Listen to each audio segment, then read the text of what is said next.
매일 성경을 읽으면 인생이 바뀝니다. 그 말씀이 마음속에서 살아 움직여서 이 세상을 살아가는데 올바르고 좌우로 치우치지 않는 삶을 살게 해줍니다.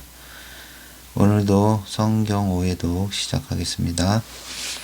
기도함으로 시작하겠습니다. 전능하신 하나님 아버지, 성경 말씀을 읽을 때 성령으로 깨닫게 하시고 마음과 생각을 지켜주옵시고 생명으로 인도하여 주시옵소서. 예수님의 이름으로 기도합니다. 아멘. 사무엘하 14장. 수루야의 아들 요압은 왕이 이제는 압살롬을 보고 싶어 한다는 것을 알게 되었다. 그래서 요압은 두고아 지역에 살고 있는 한 슬기로운 여인을 데려오게 하여 그녀에게 말했다. 그대는 조상을 당해서 슬퍼하는 여인처럼 상복을 입으시오. 화장도 하지 말고 여러 날 동안 슬픔에 지친 사람처럼 꾸미시오. 그런 다음 왕을 찾아가서 내가 시키는 대로 그대의 억울한 사정을 호소하시오. 요압은 여인이 해야 할 말들을 여차저차 가르쳐 주었다. 두고아의 여인은 다윗 왕을 찾아가서 땅에 엎드려 절을 한 다음에 말했다. 왕이시여, 부디 이 불쌍한 여인의 한을 풀어주세요. 왕이 물었다. 무슨 일로 그토록 괴로워하시오? 여인이 말했다. 저는 남편이 죽어서 과부가 된 몸입니다. 저에게는 아들이 둘 있었습니다. 두 아들이 들에 나가서 서로 다퉜는데 거기에는 싸움을 뜯어 말려줄 사람이 아무도 없었습니다. 그래서 한 아이가 다른 아이를 그만 죽이고 말았습니다. 그런데 이제는 친척들이 들고 일어나서 자기 형제를 죽인 놈을 내놓으라고 이 여종을 윽박지르고 있습니다. 자기 형제를 죽인 대가로 제게 하나밖에 남지 않은 그 아들마저 죽이겠다는 것입니다. 그렇게 되면 제게는 상속자가 아무도 없게 됩니다. 그들은 이 여종에게서 마지막 남은 희망의 불꽃마저 거두려고 합니다. 그렇게 되면 제 남편의 이름도 자손도 이 땅에 남기지 못하게 되어 버립니다. 그러니 왕이시여, 부디 제 딱한 처지를 헤아려 주십시오. 여인의 사정을 다 듣고 난 후 다윗 왕이 그 여인에게 말했다. 잘 알았다. 내가 도와줄 테니 걱정하지 말고 집으로 돌아가시오. 그러나 두고아의 여인이 왕에게 아뢰었다. 왕께서 그렇게 도와주셔도 허물은 저와 저의 아버지의 집안에 있습니다. 왕과 왕실에는 아무런 잘못도 없습니다. 왕이 대답했다. 만일 이 일로 누군가 그대를 탓하는 사람이 있다면 그를 나에게로 데려오시오. 그러면 다시는 그대를 괴롭히지 못하게 하겠소. 여인이 또 간청했다. 그러면 왕께서 하나님께 간구하셔서 복수의 명분으로 다시 피를 흘리는 일이 없도록 조치해 주십시오. 그래야 제 남은 아들이 죽지 않을 수 있습니다. 다윗이 맹세했다. 살아 계시는 주 앞에 내가 맹세하건대 그대 아들의 머리카락 한 올도 땅에 떨어지는 일이 없을 것이요. 그러자 여인이 계속 아뢰었다. 이 여종으로 하여금 왕께 한 말씀만 더 올리도록 허락해 주십시오. 왕이 허락하자 여인이 말했다. 왕께서는 어찌하여 하나님의 백성에게 그와 똑같은 부당한 일을 범하고 계십니까? 왕께서는 도망친 아들을 돌아오지 못하게 하심으로써 그와 똑같은 죄를 저지르고 있는 것이 아니겠습니까? 이미 엎질은 물은 다시 주워 담을 수 없듯이 우리 인간은 누구나 죽게 되어 있습니다. 하나님께서도 살아있는 사람의 생명은 쉽게 해치지 않습니다. 하나님께서는 쫓겨난 사람도 영영 버림받지 않도록 길을 열어주십니다. 지금 이 여종이 왕께 나와 제 사정을 아는 것은 그 친척들이 몰려와서 저에게 겁을 주었기 때문입니다. 그래서 저는 제 사정을 왕께 나아가 아뢰면 왕께서는 제가 간구한 바를 들어주실 것이라고 생각한 것입니다. 하나님께서 주신 유산을 저와 제 아들로 하여금 받지 못하게 대를 끊으려는 사람들의 손에서 이 어종을 분명히 구해 주실 것이라고 생각했습니다. 저는 또 속으로 왕의 말씀은 분명 제게 큰 위안이 되어줄 것이다. 왜냐하면 저의 왕께서는 옳고 그름을 분별하시는 데 있어서 하나님의 천사와도 같으실 테니까 하고 생각했습니다. 부디 왕의 하나님께서 항상 왕과 함께 하시기를 빕니다. 마침내 왕이 여인에게 말했다. 내가 그대에게 무엇을 묻고자 하니 조금도 숨기지 말고 솔직하게 대답해 주시오. 여인이 대답했다. 왕이시여, 무엇이든 말씀하십시오.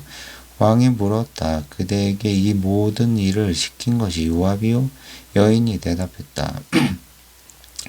왕께서 살아계심을 두고 맹세하건대 왕께서 말씀하신 것에는 주어도 틀림이 없습니다. 예, 그렇습니다. 왕의 신하인 요압 장군님이 이렇게 하라고 제게 지시했습니다. 이 어종이 한 말들을 모두 제게 가르쳐 주었습니다. 왕의 신하인 요압 장군님이 지금의 어려운 형편을 바꾸어 보려고 이렇게 지시한 것입니다. 왕께서는 하나님의 천사처럼 지혜로우셔서 이 땅에서 일어난 일들을 환히 다 아십니다. 그러자 다윗 왕이 요압을 불러 직접 명령을 내렸다. 좋소. 그대의 청을 받아들이기로 했소. 이제 가서 내 아들 압살롬을 예루살렘으로 데려오시오. 요압이 엎드려 절을 하면서 말했다. 왕께서 이 종의 간청을 들어주시니 이 종이 왕의 총애를 입은 줄 이제야 알겠습니다. 요압은 즉시 구슬로 가서 압살롬을 예루살렘으로 데려왔다. 그러나 왕이 단호하게 말했다. 압살롬은 자기 집에 데려다 두긴 하되 내 앞으로 데려오지는 말아라. 이리하여 압살롬은 다시 예루살렘에 있는 자기 집에서 살게 되었으나 다윗 왕을 만날 수는 없었다. 온 이스라엘에서 압살롬처럼 잘생긴 미남은 없었다. 누구나 그의 잘생긴 용모를 칭찬했다. 그는 머리끝에서 발끝까지 어디 한 군데 흠잡을 데가 없었다. 그의 머리카락은 숱이 많고 길어서 무거운 머리채를 해마다 연말이 되면 한 번씩 잘라내었는데 머리카락을 깎고 나서 그 무게를 달아보면 왕궁저울로 200세겔이나 되었다. 압살롬은 아들 셋과 딸 하나를 두었는데 딸의 이름은 다말이었다. 다말은 무척 아름다운 아가씨였다. 예루살렘에 자기 집으로 돌아온 압살롬이 예루살렘 왕궁에서 부왕 다윗을 뵙지 못한 채 지난 지가 어느덧 2년이 흘렀다. 압살롬은 요압을 왕에게 보내보려고 그를 불렀지만 요압은 압살롬에게 오기를 거절했다. 다시 한번 사람을 보냈지만 여전히 압살롬의 요구에 응하지 않았다. 마침내 압살롬은 자기 종들에게 명령을 내렸다. 내 밭 옆에 압살롬의 밭이 있다. 한창 보리가 익어가고 있는 그 밭에 가서 불을 질러라. 그래서 압살롬의 종들이 요압의 밭에 불을 질렀다. 그러자 그 일을 듣고 요압이 압살롬의 집으로 달려와서 따졌다. 어째서 종들을 시켜 내 보리밭에 불을 질렀습니까? 압살롬이 요압에게 말했다. 나는 누차 그대에게 사람을 보내어 내게 한번 들러달라고 요청하였소. 그대에게 왕을 찾아가서 내 말을 전해달라고 부탁하려던 참이었소. 나는 왕께 이렇게 묻게 하려고 했었소. 제가 구슬에서 예루살렘으로 돌아오게 된 이유가 무엇입니까? 차라리 그곳에 그냥 있었더라면 더 좋았겠습니다. 이제 더는 못 기다리겠습니다. 아버님을 뵙고 싶습니다. 내가 죽을 죄인이라면 차라리 왕께서 저를 죽여달라고 하더라도 그렇게 말씀을 전해 주십시오. 요압이 왕에게 나아가서 압살롬의 말을 그대로 전했다. 그러자 왕은 압살롬을 궁궐로 불렀다. 압살롬이 다윗 왕 앞에 나아가 엎드려 절했다. 그러자 왕은 두 팔로 아들을 껴안고 입을 맞추었다. 15장. 그 후 압살롬은 전차와 여러 필의 말을 지닌 채 50명의 호위병을 거느리고 다녔다. 그는 아침 일찍 일어나 성문으로 가는 길목에 서 있곤 했다. 왕께 판결을 받고자 오는 사람이 그곳을 지나가면 압살롬은 이렇게 물었다. 어느 지역에서 오시는 길이십니까? 그러면 그 사람은 이스라엘의 한 지파 이름을 대기 마련이었다. 그때 압살롬은 이렇게 말했다. 듣고 보니 당신이 주장하는 바가 옳소. 하지만 당신의 사정을 들어줄 만한 사람이 지금의 왕에게는 없소이다. 그런 다음 압살롬은 덧붙였다. 내가 이 나라의 재판관이 된다면 누구를 막론하고 억울한 사정을 다 풀어줄 수 있을 텐데 참으로 안타까운 노릇이요. 또 누군가가 그대에게 다가와 절이라도 하려고 하면 압살롬은 손을 내밀어 그를 친근하게 일으켜 세우고 입을 맞추었다. 압살롬은 왕에게 판결을 받으러 오는 모든 이스라엘 사람들을 이런 식으로 친절하게 대했다. 그는 이렇게 이스라엘 사람들의 마음을 사로잡았다. 이렇게 4년째가 끝나갈 무렵 압살롬은 다윗 왕을 찾아가 아뢰었다. 헤브론으로 내려가서 주께 서원했던 것을 이루게 해 주시기를 바랍니다. 이 종이 아람의 그술에서 살 때 저는 주께 맹세했습니다. 주께서 저를 예루살렘으로 돌아가게 해 주신다면 저는 헤브론에서 주께 제사를 드리겠습니다. 다윗 왕이 압살롬에게 말했다. 잘 다녀오너라. 이리하여 압살롬은 헤브론으로 내려갔다. 압살롬은 이스라엘의 모든 지파들에게 은밀히 사람을 보내어 정갈하게 했다. 그대들은 나팔 소리를 듣거든 일제히 이렇게 외치시오. 압살롬이 헤브론에서 왕이 되었다 하고 말입니다. 압살롬은 예루살렘에서도 200명의 유력한 인물들을 거느리고 헤브론으로 갔다. 사실 그들은 아무것도 모른 채 단순한 손님으로 초대되어 따라간 것뿐이었다. 압살롬은 제사를 드리는 한편 길로에 사람을 보내어 아히도벨을 데려왔다. 다윗의 참모였던 그를 그의 고향인 길로에서 올라오게 한 것이다. 이렇게 압살롬의 반란 세력이 급속도로 커져갔고 압살롬을 따르는 자들이 점차 늘어났다. 그 무렵 전령 한 사람이 다윗에게 와서 말했다. 이스라엘 사람들의 마음이 압살롬에게로 기울어졌습니다. 그러자 다윗은 예루살렘에 자신과 함께 있는 모든 신하들에게 말했다. 당장 여기서 빠져나가자. 그렇지 않으면 압살롬에게 붙잡혀 도망칠 길도 없을 것이고 무엇보다 이 도성이 피로 물들게 될 것이다. 신하들이 입을 모아 대답했다. 무슨 일이든 왕의 명령에 따르겠습니다. 다윗은 왕궁을 지킬 후궁 10명만 남겨둔 채 온 가족을 거느리고 예루살렘 궁궐을 급히 빠져나와 피난길에 올랐다. 왕이 길을 떠나자 예루살렘 백성들도 모두 그를 따랐다. 그러다가 그들은 모두 성 외곽의 어느 지점에서 멈추어 섰다. 다윗을 따르는 신하들이 모두 다윗 왕의 옆에서 걸었다. 그렛 사람들과 블렛 사람들이 앞장서고 가드에서부터 왕을 따라 나선 가드 사람 600명도 왕 앞에서 걸었다. 왕이 가드 사람 이때에게 말했다. 그대들은 어찌하여 우리와 함께 가려고 하시오. 어서 돌아가서 압살롬을 왕으로 섬기시오. 그대는 이방인으로서 고향을 떠난 처지가 아니오. 그대가 우리를 찾아온 것이 엊그제인데 이렇게 또다시 우리와 함께 방황해서야 되겠소. 더구나 나는 지금 어디로 가야 할지도 모르는 사람이오. 어서 동족들을 데리고 돌아가시오. 주께서 은혜를 베풀어 주실 것이고 진실하게 살도록 지켜주실 것이오. 그러나 이때는 왕에게 대답했다. 살아계시는 주 앞에서 그리고 왕 앞에서 맹세합니다. 왕께서 가시는 곳이라면 어디든지 살든지 죽든지 이 종도 함께 따라갈 것입니다. 그러자 다윗이 이때에게 말했다. 그렇다면 앞장서 가시오. 그래서 이때도 자기의 모든 부하와 가족들을 거느리고 앞장서서 행군에 나갔다. 다윗을 따르는 신하들은 다윗 앞을 지나가면서 모두 큰 소리로 울었다. 왕이 기드론 골짜기를 건너가니 그의 신하들은 모두 광야 쪽을 향해 나아갔다.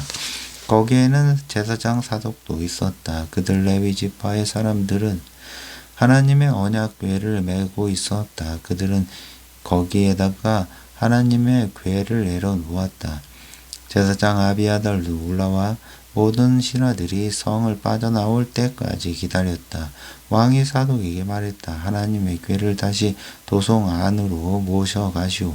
하나님 주께서 나를 어여삐 여기신다면 저를 다시 도성으로 돌려보내 주셔 이 궤와 주께서 계시는 곳을 다시 보게 하실 것이오. 그러나 주께서 나를 기쁘게 여기시지 않는다면 나는 기다릴 것이요. 그분이 바라시는 대로 하시도록 모든 것을 맡기고 다만 기다릴 것이요. 왕은 제사장 사독에게 이런 말도 했다. 그대는 성견자가 아니오. 그러니 도성으로 편히 돌아가도록 하시오. 그대의 아들 아히마아스와 더불어 제사장 아비아달의 아들 요나단도 함께 데리고 가시오. 제사장 아비아달과 함께 가도록 하시오. 각자의 아들을 데리고 예루살렘으로 돌아가시오. 그대들이 소식을 전해줄 때까지 나는 광야의 이 나루터에서 기다리고 있겠소. 그래서 제사장 사독과 아비아달은 하나님의 궤를 다시 예루살렘에 모셔다 놓고 그곳에 머물렀다. 다윗은 올리브산 언덕으로 올라가면서 다윗은 머리를 가린 채 맨발로 계속 울면서 갔다. 다윗을 따르는 신하들도 모두 머리를 가린 채 울면서 올라갔다. 그때 누군가가 다윗에게 소식을 전했다. 아히도벨이 압살롬 편에 서서 반역에 가담했습니다. 다윗은 기도를 올렸다. 주여, 이제부터는 아히도벨의 모략을 어리석은 것이 되게 해 주소서. 다윗이 하나님을 경배하는 장소인 산꼭대기에 이르자 다윗의 친구인 아렉 사람 후세가 옷을 찢고 머리 위에 흙을 뒤집어 쓴 채 다윗을 맞이했다. 다윗이 후세에게 말했다. 그대가 나와 함께 간다면 그대는 나에게 짐만 될 뿐이요. 그러므로 그대는 이제 도성으로 들어가 압살롬에게 이렇게 말하시오. 왕이시여, 이제부터 저는 왕의 종이 되겠습니다. 전에는 부왕 다윗을 섬겼던 참모였으나 이제부터는 왕을 섬기겠습니다. 그런 다음 아히도벨의 계획을 꺾음으로써 나를 돕도록 하시오. 예루살렘 도성으로 들어가면 제사장 사독과 아비아달이 그대와 함께 하게 될 것이요. 무슨 말을 듣든 그 말을 언제나 두 제사장에게 전해주시오. 그들은 두 아들과 함께 있소.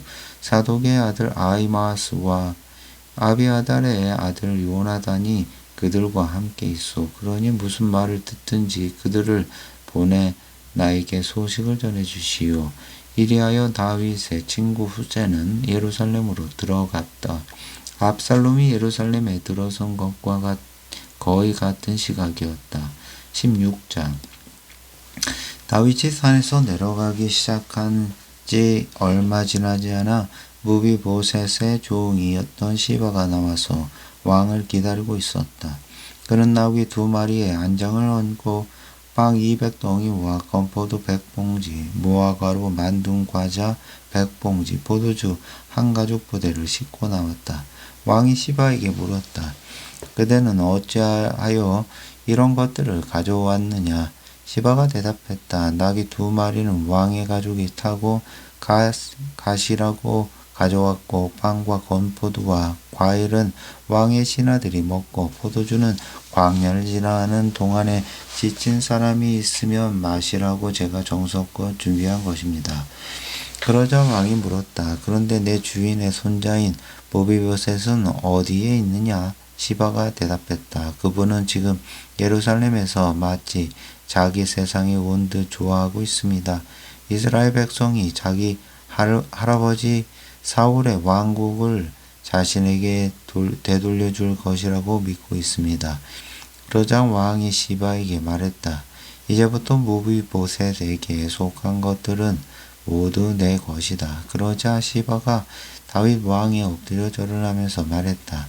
나의 주 왕께서 앞으로도 언제나 이렇게 은총 베풀어 주시기를 원합니다. 다윗 왕이 바울임 마을에 이르자 어떤 사람이 달려나오며 왕에게 욕을 퍼붓기 시작했다. 그는 사울 집안의 먼 친척인 게라의 아들 시므이였다. 다윗 왕의 좌우에 호위병들과 군사들이 많은데도 불구하고 그는 다윗과 신하들에게 심한 욕설과 함께 돌팔매질까지 해댔다. 시므이는 저주를 퍼부었다. 꺼져 꺼져 이 피비린내 나는 살인자야. 내가 사울 집안의 사람들에게 흘린 피를 이렇게 주께서 갚아주시는 것이다. 그래서 내가 차지한 나라에서 피를 흘리는 것이다. 주께서는 이 나라를 내 아들인 압살롬에게 넘겨주셨다. 내가 피를 많이 흘렸으니 너는 이제 복상 망하게 된 것이다. 그러자 수르야의 아들 아비새가 왕에게 아뢰었다. 저런 죽은 개만도 못한 놈이 우리 왕을 저주하는데 그냥 내버려 두어서야 되겠습니까? 명령하시면 제가 당장 가서 그 놈의 목을 잘라버리겠습니다. 그러자 다윗이 대답했다. 수레아의 아들아, 왜 나의 일에 그토록 간섭을 하느냐? 주께서 그에게 다윗을 저주하라고 말하셨기 때문에 저렇게 저주하고 있다면 누가 감히 그를 책망할 수 있겠느냐? 그런 후 다윗이 아비새와 모든 신하들에게 말했다. 내 몸에서 태어난 아들도 지금 나를 죽이려고 하고 있어. 하물며 베냐민 사람이야 더 말해 무엇 하겠소. 주께서 그에게 하라고 명하신 것이니 계속 나를 저주하도록 내버려 두시오. 내가 오늘 이런 수모를 당한 것 때문에 주께서 나의 가련한 모습을 살펴보시고 나중에 혹시 좋은 일로 갚아주시는지 누가 알겠소.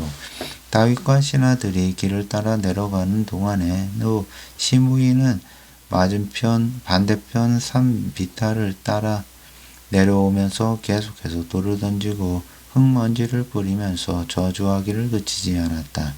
마침내 왕과 신하들이 요단 강에 이르렀을 때 그들은 몹시 지쳐서 모두가 기운이 빠진 채 쉬고 있었다.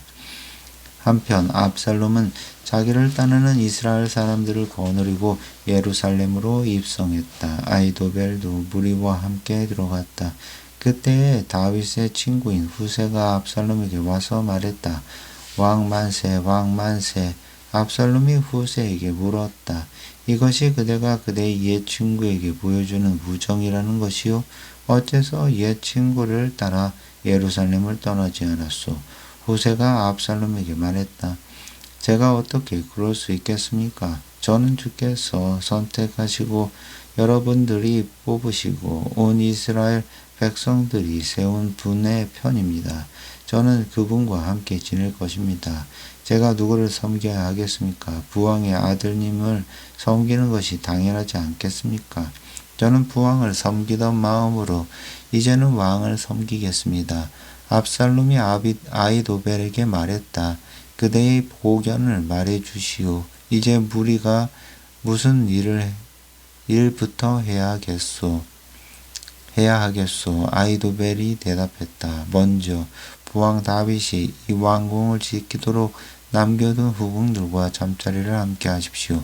왕께서 부왕의 노여움을 살만한 일을 한 것을 온 이스라엘 백성이 다 알게 되면 왕을 따르는 세력이 더욱 강화될 것입니다.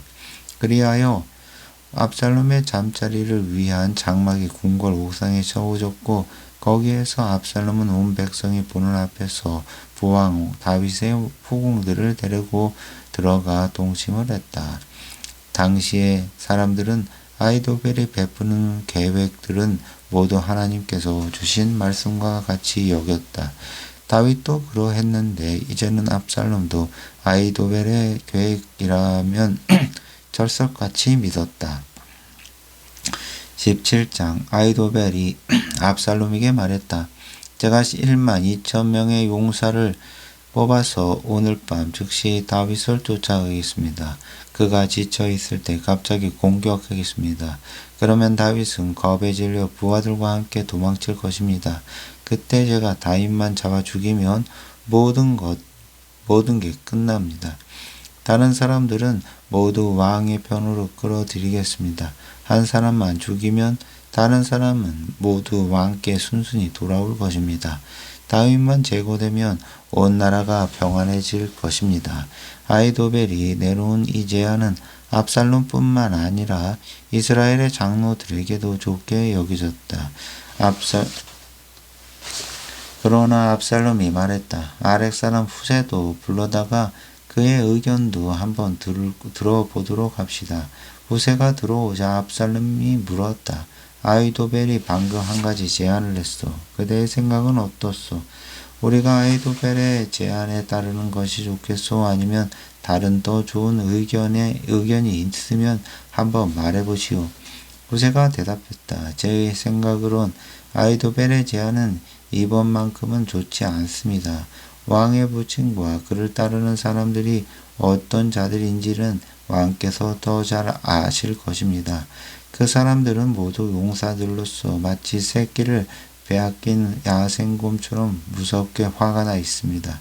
더욱이 왕의 부친은 경험이 풍부한 노련한 군인이어서 기습에 대비하여 밤에는 군사들과 함께 진영에서 잠도 자지 않습니다. 그는 지금쯤 동굴이나 다른 은밀한 곳에 숨어 있을 것입니다. 만일 왕의 군사들이 일부라도 먼저 공격을 받고 쓰러진다면 압살롬의 군대가 패했다라는 소문이 삽시간에 퍼지게 될 것입니다.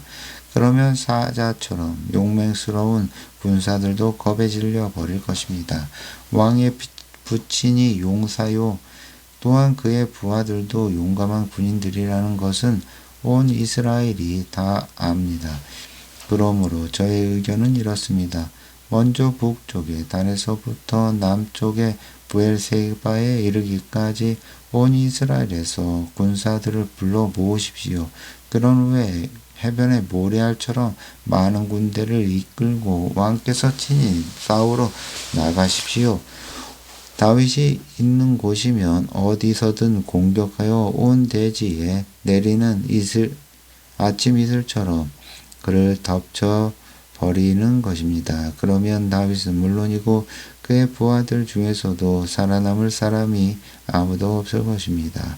혹시 다윗이 어떤 성읍으로 들어가 숨으면 이스라엘 사람들이 모두 밧줄을 가져다가 그 성을 동여맨 후 끌어서 골짜기에 내동댕이 쳐 버리는 것입니다. 그러면 성읍이 서 있던 그곳에는 돌멩이 하나 남아있지 않게 될 것입니다. 후세의 말이 끝나자 압살롬과 온 이스라엘 사람들은 후세의 전략이 아히도벨의 것보다 더 낫다고 결정을 내렸다. 일이 이렇게 된 것은 주께서 압살롬에게 재앙을 내리시기 위해 아히도벨의 훌륭한 전략을 좌절시키셨기 때문이다. 후세는 곧장 소식을 전해주었다. 제사장 사독과 아비아달에게 아히도벨이 압살롬과 이스라엘의 장로들에게 제안한 내용을 설명한 후 자신은 이런저런 내용의 제안을 했노라고 말해주었다. 그런 다음 후세는 이렇게 말했다. 어서 다윗에게 사람을 보내어 지체하지 말고 오늘 밤에 즉시 요단강을 건너가라고 전하십시오. 그렇지 않으면 왕과 부하들이 모두 죽고 말 것입니다. 한편 그때 요나단과 아히마아스는 예루살렘 성 바깥에 에느로겔에 대기하고 있었는데 그들에게는 성에 안팎을 오가면서 소식을 전해주는 하녀가 있었다. 그들이 성을 드나들다가 행여 사람들의 눈에 띄게 되면 위험하기 때문이었다. 하녀가 정보를 전해주면 그들은 그 소식을 다윗 왕에게 즉각 전달했다. 그런데 한 젊은이가 두 사람을 수상하게 여기고 압살롬에게 밀고 했다.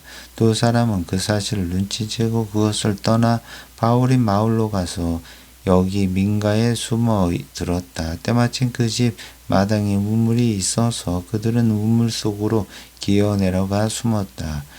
그리고 그 집 여인은 우물 위에 뚜껑을 덮고 그 위에 찌은 보리를 널어 놓았다. 그러니 누가 보아도 수상한 구석을 발견할 수 없었다. 압살롬의 부하들이 그 집으로 들어가 여인에게 물었다. 아히마아스와 요나단이 어디 있느냐? 여인이 그에게 대답했다. 두 사람은 방금 시내를 건넜습니다. 그들은 내가 즉시 시내 쪽으로 뒤쫓아갔다. 하지만 아무도 찾지 못하자 그냥 예루살렘으로 돌아갔다.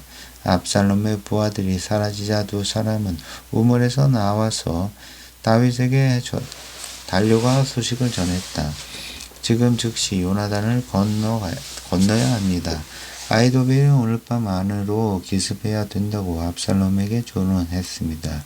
다윗은 즉시 일어나 부하들과 함께 강을 건넜다. 그래서 날이 셀 무렵에는 한 사람도 빠짐이 없이 다 요단강을 건너서 이쪽 편에서는 아무도 남아있지 않게 되었다.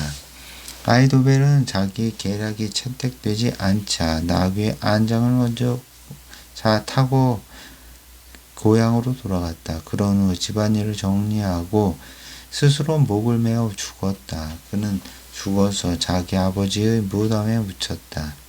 이후 압살롬이 이스라엘의 온 구대를 거느리고 요단강을 건넜을 때 다윗은 이미 마하나임에 도달해 있었다. 압살롬은 이드라의 아들 아마사를 온 이스라엘 군대의 총사령관으로 세웠다. 이드라는 나하스의 딸 아비갈과 결혼하여 아마사를 낳았는데 아비갈은 요압의 어머니 수르야의 여동생이었다.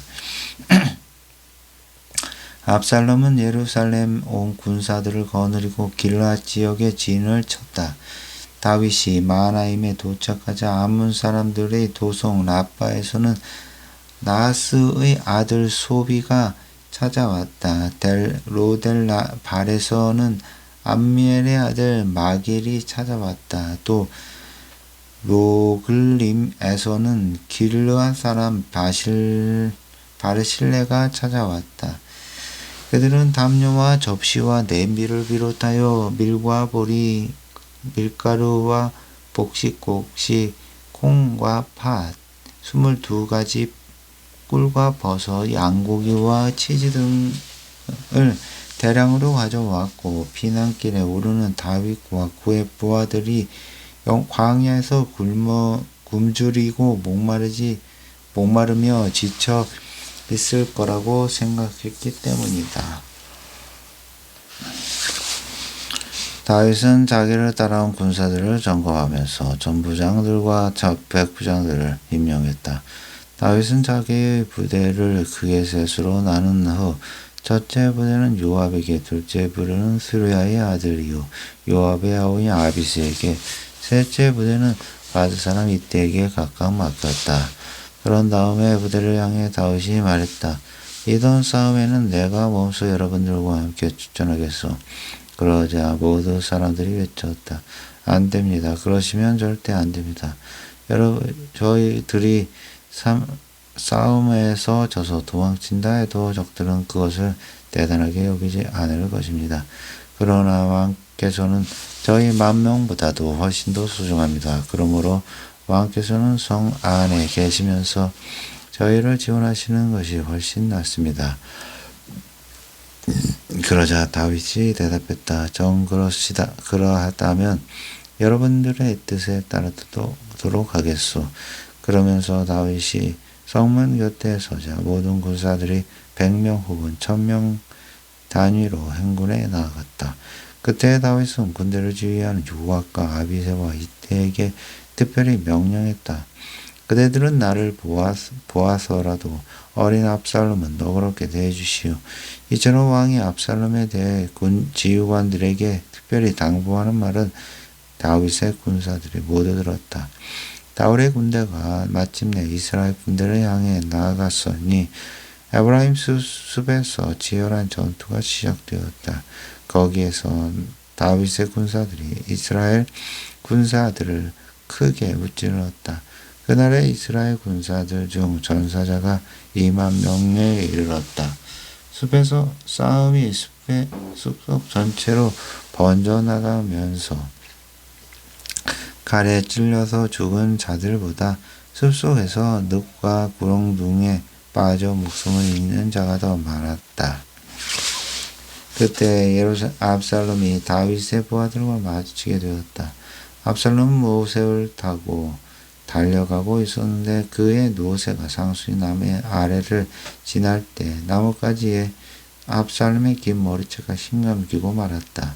그래서 압살롬은 나뭇가지에 매달려 있었다. 노새는 혼자서 계속 달려나갔다. 다윗의 군사들 중 한 명이 군 즉시 군사령관 요압에게 보고했다. 압살롬이 지금 상수리 나무에 매달려 있습니다. 그러자 요압이 그 군인에게 외쳤다. 뭐라고? 내가 압살롬을 보았다고? 그럼 왜 그를 즉시 쳐 죽이지 않았느냐? 그랬더라면 내가 너에게 은 10세겔과 용사의 띠를 주었을 것이다. 그 군인이 말했다. 은 1000세겔을 따라서 제 손에 쥐어 주신다고 해도 저는 감히 왕의 아들에게 손을 댈 수가 없었을 것입니다. 우리 또 모두가 똑똑히 듣는 가운데 왕께서는 장군님과 아비새와 이때에게 나를 보아서라도 어린 압살롬을 살려달라 하고 특별히 부탁하지 않으셨습니까? 만일 제가 압살롬을 죽이는 일을 저질렀다면 왕 앞에서는 어떤 일도 숨길 수가 없으니 분명 제 목숨이 위태로워졌을 것이고 그러면 장군님께서도 저를 모르는 채 하셨을 것입니다. 요압이 말했다. 너하고 이렇게 꿈을 거릴 시간이 없다. 그러면서 요압은 단창 세 자루를 손에 들고 달려가서 아직도 상수리 나무에 매달려 있는 압살롬의 심장을 꽂았다.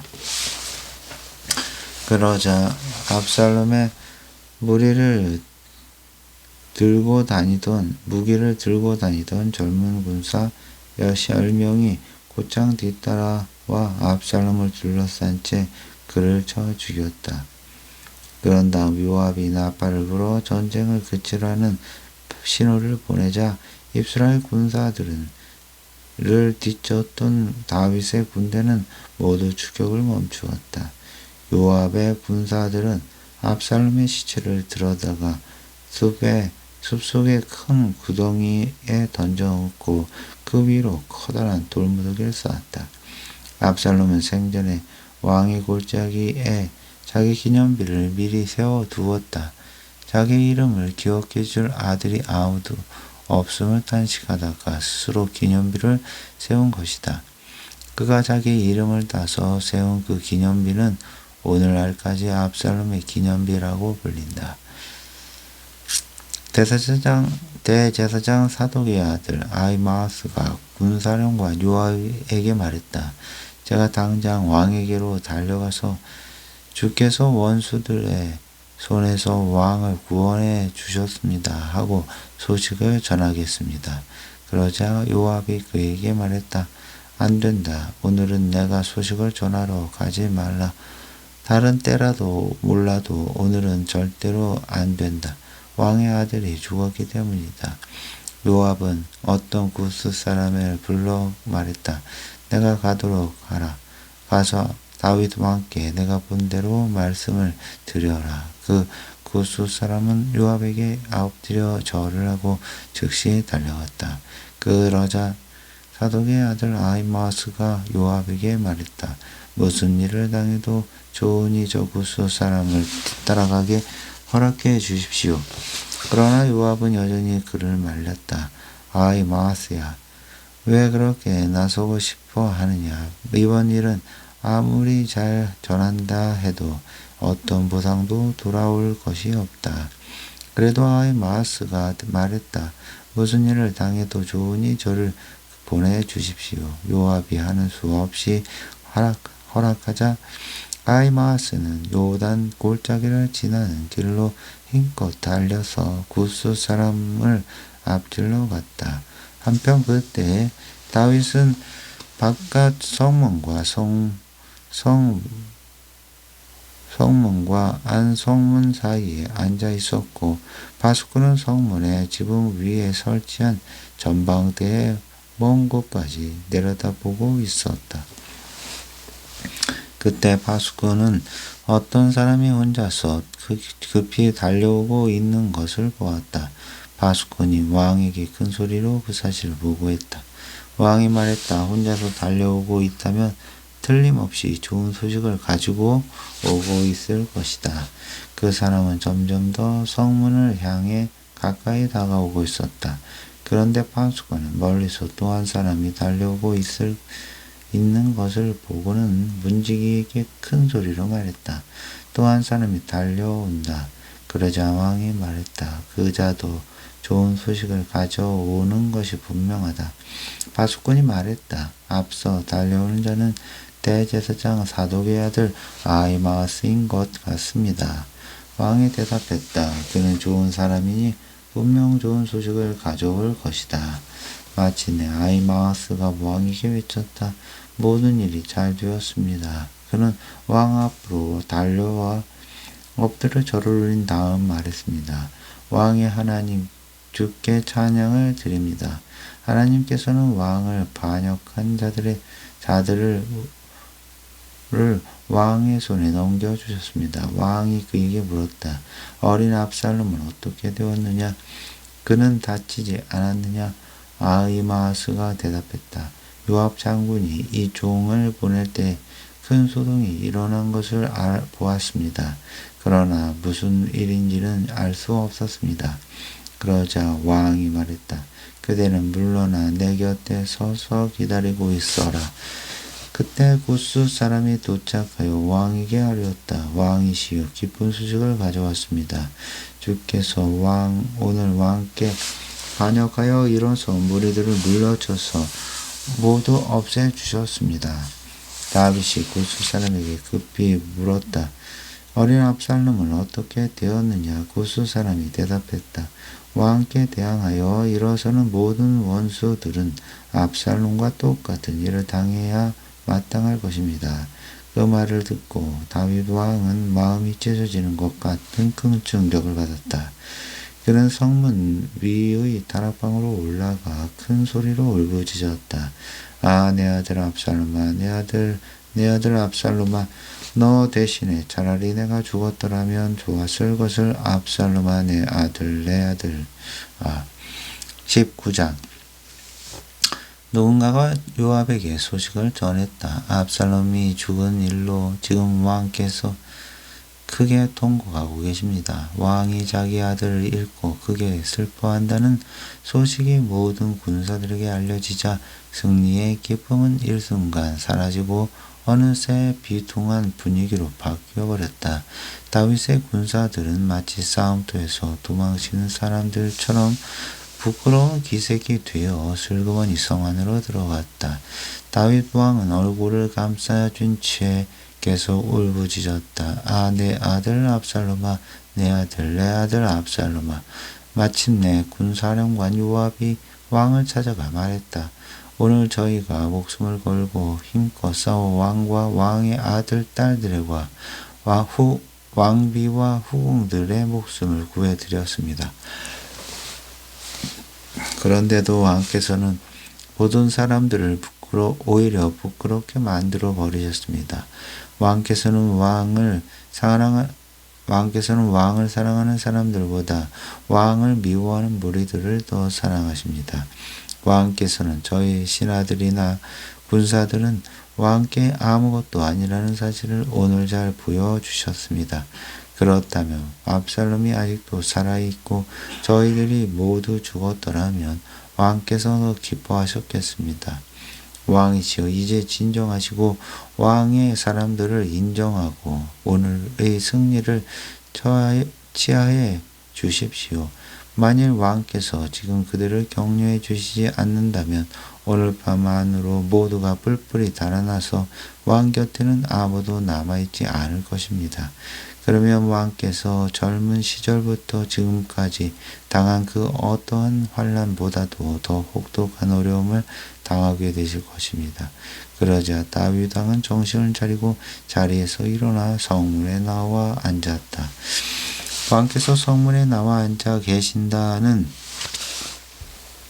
소식이 사람들에게 전해지자 무리가 왕 앞으로 나왔다. 그 사이에 이스라엘 군사들은 저마다 자기 집으로 도망쳐 들어갔다. 이스라엘 지파들 사이에는 의견이 분분했다. 적들의 손에서 우리를 구해준 것은 다윗 왕이시다. 우리를 블레셋 사람들에게서 건져준 것도 다윗 왕이시다. 하지만 압살롬 때문에 그분께서 이 나라에서 떠나갔던 것이다. 그러나 우리가 왕으로 세운 압살롬은 전 싸움터에서 이미 죽었다. 이런 판국에 우리가 다윗 왕을 다시 모셔오지 않을 이유가 무엇이냐? 온 이스라엘 사람들이 하는 말이 다윗 왕에게 전달되었다. 그러자 다윗 왕은 제사장인 사독과 아비아달에게 사람을 보내어 전하게 했다. 유다의 장로들을 불러 모아 내 말을 전하시오. 이스라엘 전역에서 왕을 다시 모셔오자는 소리가 들려오는데 어찌하여 그대들은 왕을 다시 모실 생각을 하지 않는 것이요. 그대들은 나의 동포요 나의 살과 피라오.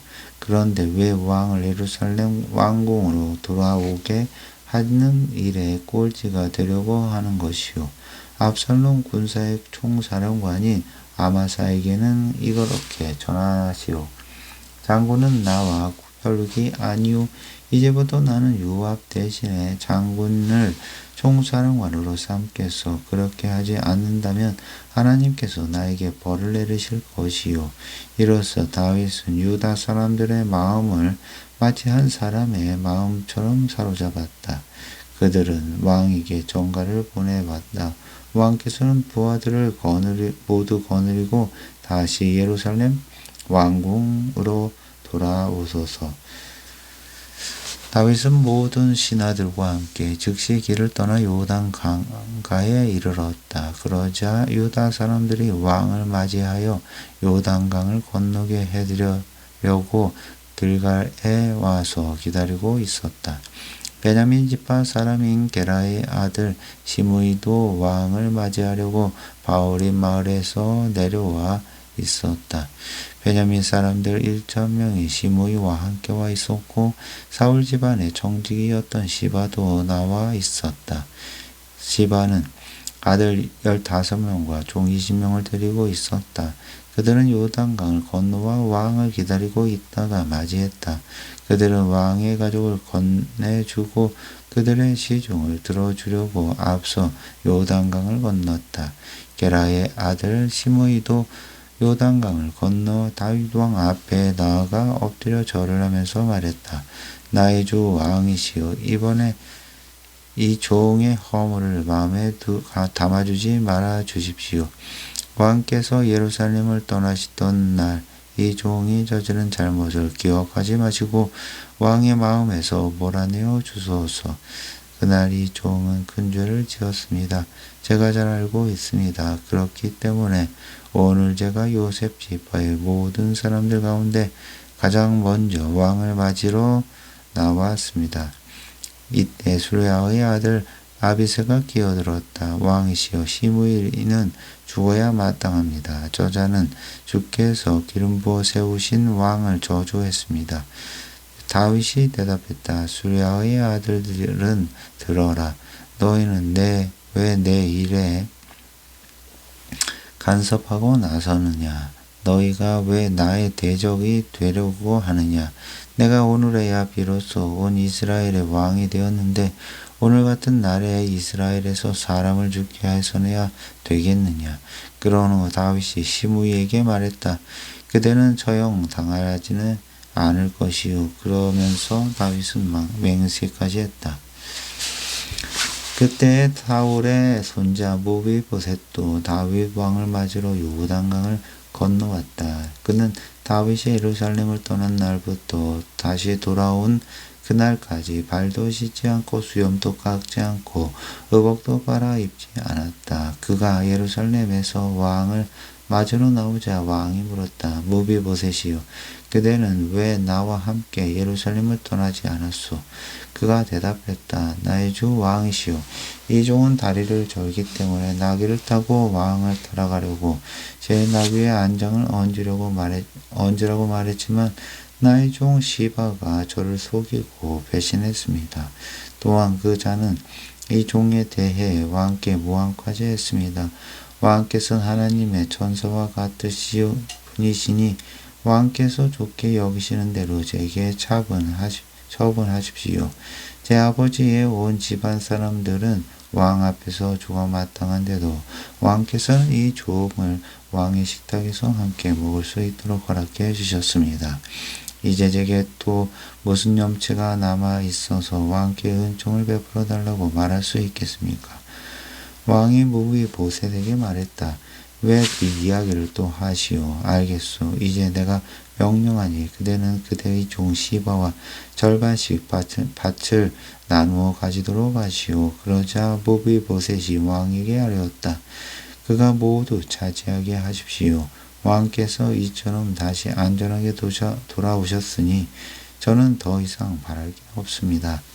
그때 길라 사람 바르실레도 다윗 왕을 안전하게 요단강까지 건네드리려고 로글림에서 내려와 있었다. 그는 80세로 나이 많은 노인이었다. 그는 아주 부유한 사람이었기에 다윗이 마나임에 머물러 있는 동안 왕에게 계속 음식을 공급했었다.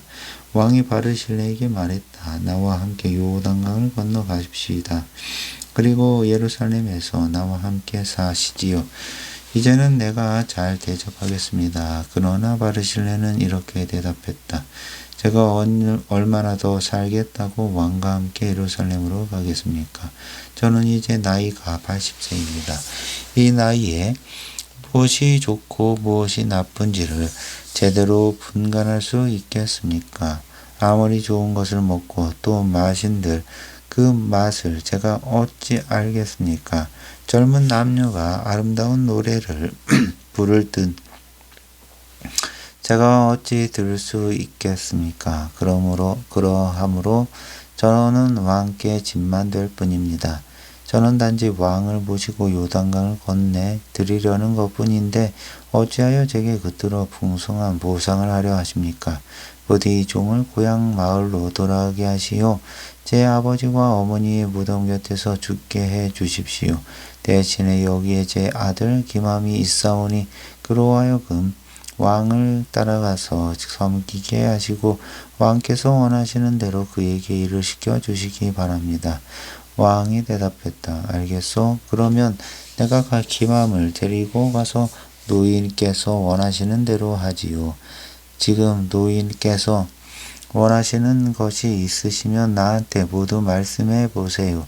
다 들어드리도록 하겠소. 그리하여 온 백성이 모두 요단강을 건넜고 다윗 왕도 건너갔다. 왕이 바르실레에게 입을 맞추며 복을 빌어주자 바르실레는 평안히 자기 고향으로 돌아갔다. 다윗 왕이 길갈 쪽으로 갈 때 바르실레의 아들 기맘도 왕을 따라갔다. 유다 군대 전체와 이스라엘 군대의 절반이 왕을 모시고 따라갔다. 그런데 갑자기 온 이스라엘 사람들이 모두 왕에게 몰려와서 말했다. 유다 사람들은 우리와 동족이면서도 어떻게 자기들끼리만 왕과 왕의 가족 및 신하들을 모시고 요단강을 건널 수 있습니까? 그러자 유다 사람들이 이스라엘 사람들에게 답변했다. 왕이 우리와 더 가깝기 때문에 우리가 그렇게 한 것이다. 너희는 무엇 때문에 그렇게 화를 내느냐? 우리가 왕의 것을 조금이라도 빼앗아 먹기라도 했단 말이냐? 왕께서 우리에게 무슨 선물이라도 준 줄 아느냐? 이스라엘 사람들도 지지 않고 유다 사람들에게 대들었다. 왕을 세우는 일로 따지자면 우리에게는 너희보다 10배나 더 많은 목을 가지고 있다. 더욱이 다윗 왕에 대해서는 우리에게 더욱더 권리가 있다. 너희는 어찌하여 우리를 그렇게 무시하느냐? 왕을 다시 모셔오자고 가장 먼저 말한 사람이 바로 우리가 아니냐? 그래도 유다 사람들의 말이 이스라엘 사람들의 말보다 더 강경하였다. 20장 마침 그곳에는 베냐민 출신으로 남동 부리기를 좋아하는 불량배 한 사람이 있었다.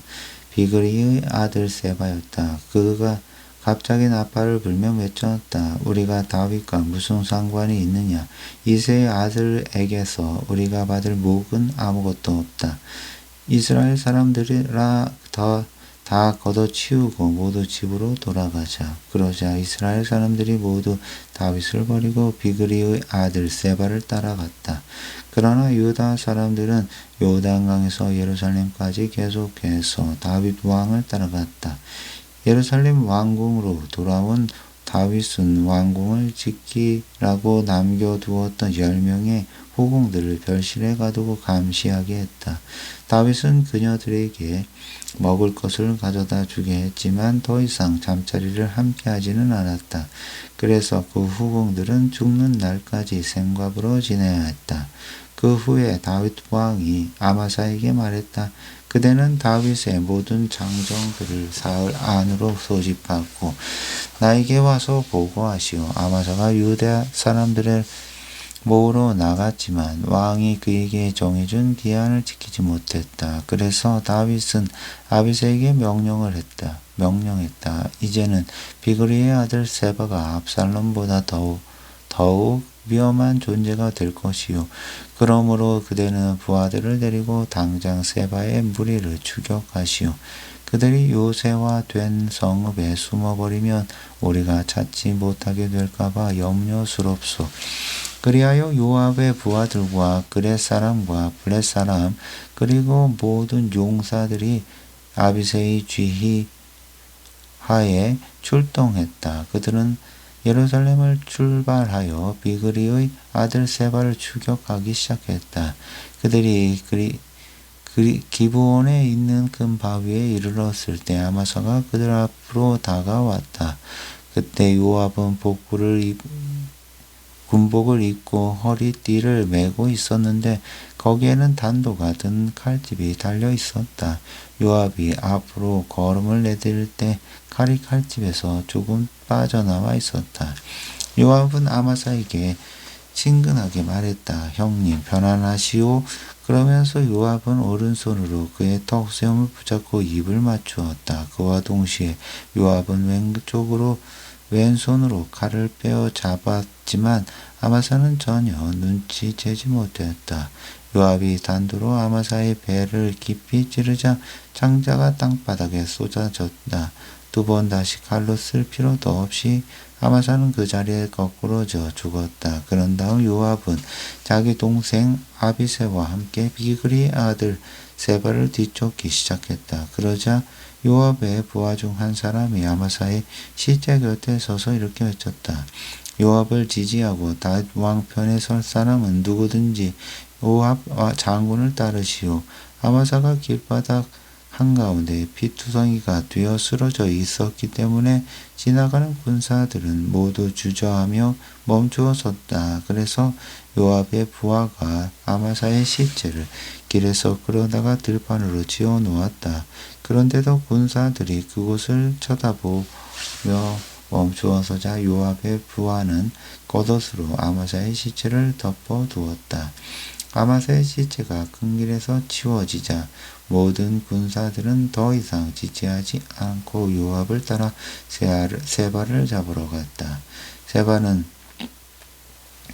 이스라엘의 지파들을 두루다니다가 아벨 지역과 벳마가 지역과 베림의 전 지역에 이르렀고 그곳 사람들은 모두 세바의 뒤를 따랐다. 요압은 군사들을 거느리고 아벨과 벳마가로 가서 당장 그 성읍을 포위해 버렸다. 그들은 성읍의 성벽보다 더 높은 장벽을 쌓은 후 성벽을 부수어 무너뜨리기 시작했다. 그런데 성읍 안에는 슬기로운 여인이 살고 있었다. 그 여인이 성읍 위에서 요압의 군사들에게 외쳤다. 여보세요. 제 말씀을 좀 들어보세요. 제가 할 말이 있으니 요압 장군을 불러주세요. 요압이 여인에게 다가오자 여인이 물었다. 당신이 요압 장군이세요? 요압이 대답했다. 그렇소. 내가 요압이요. 여인이 말했다. 장군님, 이 여종의 말을 들어보세요. 요압이 말했다. 어서 말하라. 여인이 말했다. 예로부터 사람들은 중요한 일이 있으면 아벨에 가서 물어보라고 했습니다. 그러면 무슨 일이든지 잘 해결되었기 때문입니다. 이곳은 이스라엘 중에서도 가장 평화스럽고 신실한 사람들이 살아가는 곳입니다. 그런데 당신들은 지금 이스라엘에서 어머니와 같은 이 성읍을 파괴하려고 하십니까? 당신은 주께서 주신 유산을 그렇게 없애버리실 작정입니까? 요압이 대답했다. 성읍을 없애다니 그게 무슨 말이요? 나는 절대로 그런 사람이 아니요. 에브라임 산지 사람인 비그리의 아들 세바라는 자가 다윗 왕에게 대항하여 반란을 일으킨 후 이 성읍에 들어와 숨었소. 그 사람만 우리에게 넘겨준다면 나와 나의 군사들은 당장 이 성읍에서 떠날 것이요. 그러자 그 슬기로운 여인이 요압에게 말했다. 그렇다면 우리가 그자의 머리를 잘라서 성벽 너머로 던져드리겠습니다. 그런 다음 그 여인이 성읍 사람들에게 달려가서 지혜로운 말로 설득하자 성읍 주민들은 세바의 머리를 베어서 성벽 너머로 요압에게 던져주었다. 그러자 요압은 나팔을 불어 군사들을 성읍에서 모두 철수시켰다. 이에 군사들은 저마다 자기 집으로 돌아가고 요압도 예루살렘의 다윗 왕에게로 돌아갔다. 요압은 온 이스라엘 군대의 총사령관이 되었고 여호야다의 아들 분하야는 그렛 사람과 블렛 사람으로 이루어진 왕의 근위 부대를 맡았다. 아도니람은 노동 감독관을 맡았고 아히루스의 아들 여호사밧은 사관 역할을 맡았다. 스와는 서기관을 맡았고 사독과 아비아달은 대제사장이 되었다. 그리고 야일 출신의 이라는 다윗의 대신이 되었다.